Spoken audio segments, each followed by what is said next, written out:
Hey everyone, welcome back to the channel. Today we're going to be taking a look back at an amazing ride that I took over in Bruges in Belgium. The Bruges is a perfectly preserved medieval city with ancient canals, lively squares, and famous culinary delights like waffles and chocolate. Let's check it out. During my time at the Bruges, I stayed at the Crown Plaza. It's centrally located and in close proximity to many attractions. This made walking a great option before and after the ride. There are also countless restaurants and entertainment in this area as well. Morning everybody, here we are in the middle of the Bruges. A little cloudy today, but hopefully we'll just go around, see a couple views, and enjoy the ride. See you guys in a little bit.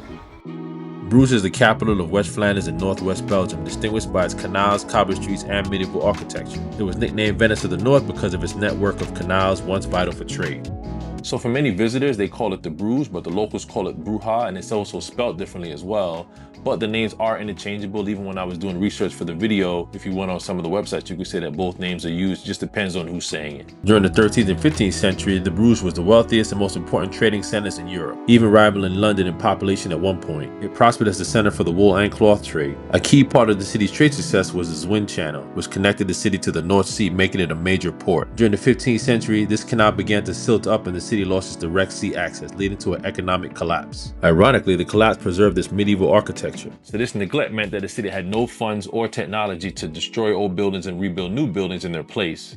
The city essentially went into a long dormant deep sleep for centuries and there was no development. So the canals, the buildings, the squares, everything was essentially intact and stayed the same. And due to this phenomenon, the city earned a few nicknames, one being the Museum City and also the city that time forgot. Wealthy merchants and vital commerce moved to Antwerp, which had better access to the sea. Today, the Bruges is connected to the sea and the Brugge seaport, located about 10 miles or 17 kilometers away. So the entire city center is actually considered a UNESCO World Heritage Site. UNESCO World Heritage Sites are normally designated for specific locations like a building, could be a castle, possibly a church. But in this case, because the city center is so well preserved and everything is still intact, they gave that designation to the whole area, which is pretty impressive. Here in the famous Market Square, we have the 13th century belfry with the 47 bell Caroline and a tower reaching 83 meters or 272 feet.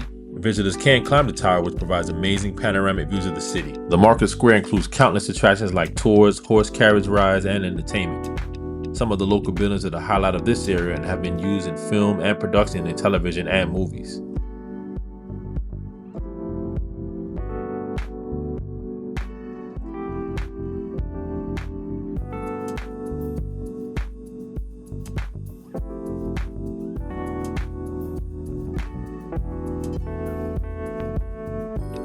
In the city center is Burg Square. The town hall with its ornate carved ceiling dates back to the 14th century. Visitors not only can observe the building, but also can stop by the museum located here with art and area history. The Basilica of the Holy Blood is also in Burg Square. Inside is the famous vial that's believed to contain a cloth stained by the blood of Christ.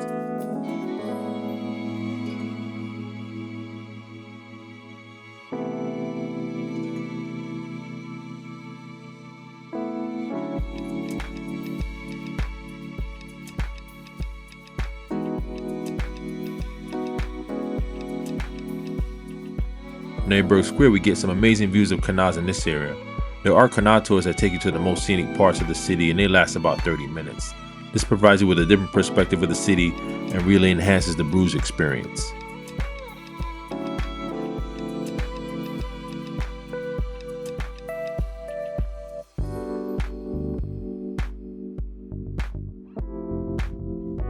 During World War II, the German military occupied the Bruges. It was liberated by Canadian forces in 1944. Emil Hauptmann was the commanding officer of the German garrison during the Allied advance. As the Allied troops advanced, he was ordered by his senior officers to destroy the city and prevent any tactical advantage to the Allies. Amazingly, he refused, arguing that the Bruges had no tactical worth. He stated that it was the most beautiful town for miles around and destroying it would be utter madness. And the fact that he made that decision is really commendable because during wartime, to defy military order, it could be a loss of rank, potential reassignment, or even worse depending on the situation. But because he did that, we have the preserved city and everyone can benefit and enjoy it today.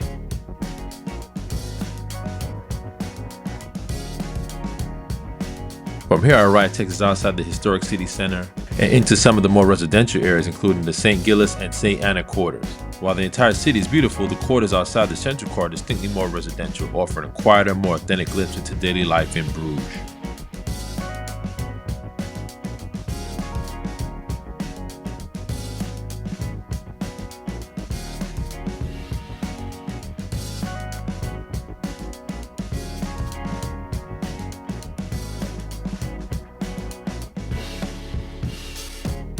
There are also a number of beautiful serene parks in the area as well.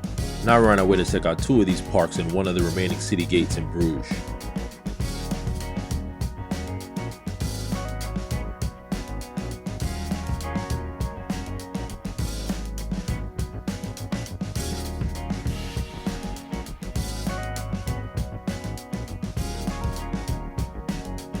Alright guys, just wanted to make a quick stop to kind of show you guys. This is like one of the main entrances into the Bruges, and of course the current community is here too, obviously more modern, but going through the gate, it kind of takes you back in time essentially. It's one of the ways in. I love how they were able to preserve it. It looks amazing, and the views here in general are just great. You could walk it, you could run, you could do whatever, and it's obviously open to the local community, so it's a great place to be. I'm going to keep going to the next park. See you guys in a little bit.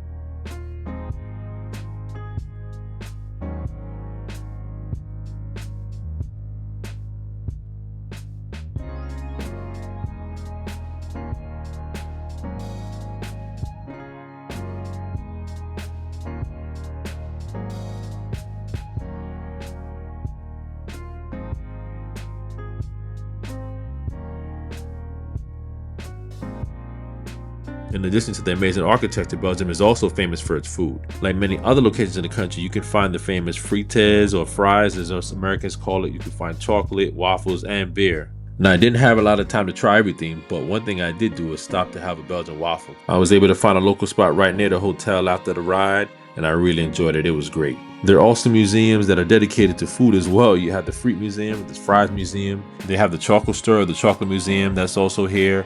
So those are some amazing options if you do have additional time of places you can check out while you visit.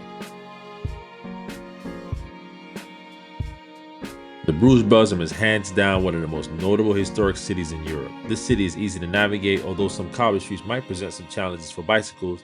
It's still worth discovering on 2 wheels. Smaller streets can sometimes make traffic patterns tight, but slower speeds help to balance the congestion in those areas. The famous canals are flanked by medieval buildings, churches, and architecture, making it easy to get lost in the history. The Bruges is a European experience not to be missed. It offers a captivating blend of stunning views, rich history, and amazing food options. Thanks for watching the 6th video of this series. Stay tuned for our next ride in the beautiful city of Amsterdam in the Netherlands. Be sure to like, share, and subscribe. See you all soon. Be safe and take care.